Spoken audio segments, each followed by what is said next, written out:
This is not coffee, this is water. My name is Dora, and you're going to be talking about something literally everyone has struggled with. A lot of students say, I'm trying, I'm studying, I'm working as hard as possible, but I'm not seeing any results. When I hear that, a part of me inside dies. Literally everyone out there, including you, have the potential to get the grades that you want, to, get that 4.0 GPA if that's what you're shooting for. You just have to use the right strategies to assist you and hold your hand in getting to your goal.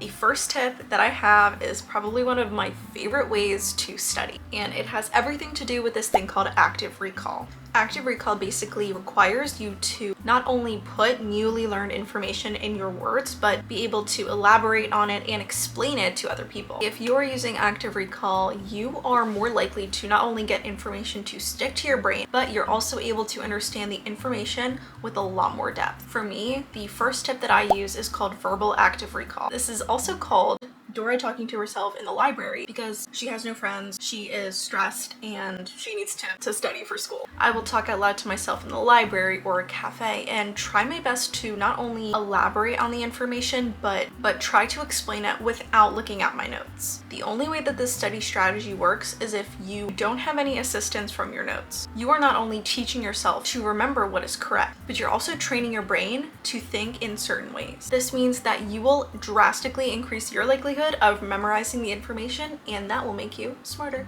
There's actually a relatively new study taken by the National Institute of Health, and they found that when students use active recall, they're actually 2 to 3 more times likely to memorize that information and understand it compared to other traditional ways of studying. Active recall is training your brain to think in certain ways. Active learning requires intentional recall of previously learned information, while passive learning is basically rereading your notes, absently listening to lectures, highlighting textbook chapters, and rereading the same passage over and over again. I used to do this time and time again when I was first in college, and not only did it burn me out, but it literally made me go crazy.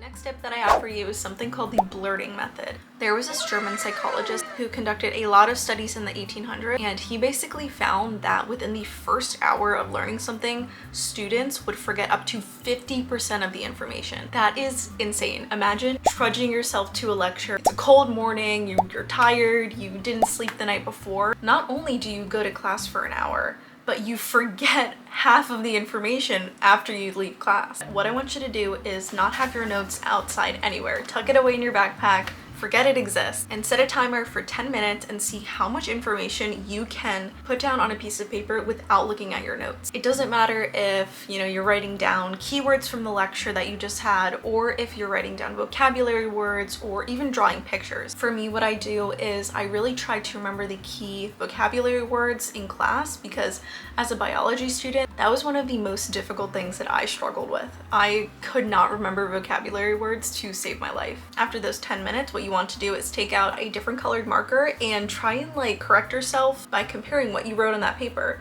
to what is in your notes. I think that this is really a great tip for people who only want to break up their studying, but also avoid cramming and create a really solid understanding of their class material. Next tip that I have is something called the Loci method, and this is something that I personally don't use, but it works for a lot of other people, so I wanted to share it. The Loci method is great for people who cannot pay attention for their life in class. Basically, all you have to do is close your eyes and imagine yourself in a space. It can be your room, it can be your favorite study spot in a cafe. Attach the terms and information that you learned in class to the different spaces in your room. This method might be really helpful for people who are visual learners or who don't really feel like studying in the traditional way. I love practice tests so much. Practice exams for me is kind of like my secret weapon to getting good grades. I will literally give my life to Quizlet because ever since I was in middle school, it has been my best friend to succeeding and growing as a student.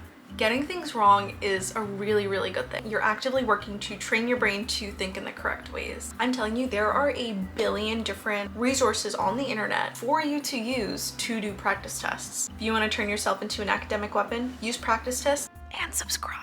And then the very last tip that I have is my version of the Pomodoro Method. I feel like a 5-minute break for me isn't enough. So if you're unfamiliar with Pomodoro is basically a way of studying in medium-sized increments followed by a short break. And you basically do that over and over again until you go crazy.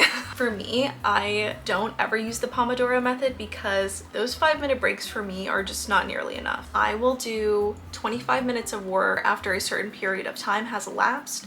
I will watch a whole episode of Netflix and I don't feel bad about it. There are just some days where I don't feel like studying at all. And I get into this really horrible cycle of just sitting on my bed not doing anything. And you know, if being productive means that I do 5 math problems and take an hour break, then so be it. You're not always going to be performing at 100%. What you want to do is work at a pace that works for you and at a pace that makes you feel less burnout. Definitely try my Netflix Pomodoro Method. It's a little bit like unorthodox, but it works for me and it makes me happy. So if you want to be an academic weapon, make sure to like and subscribe to my channel and comment down below if you have any video requests.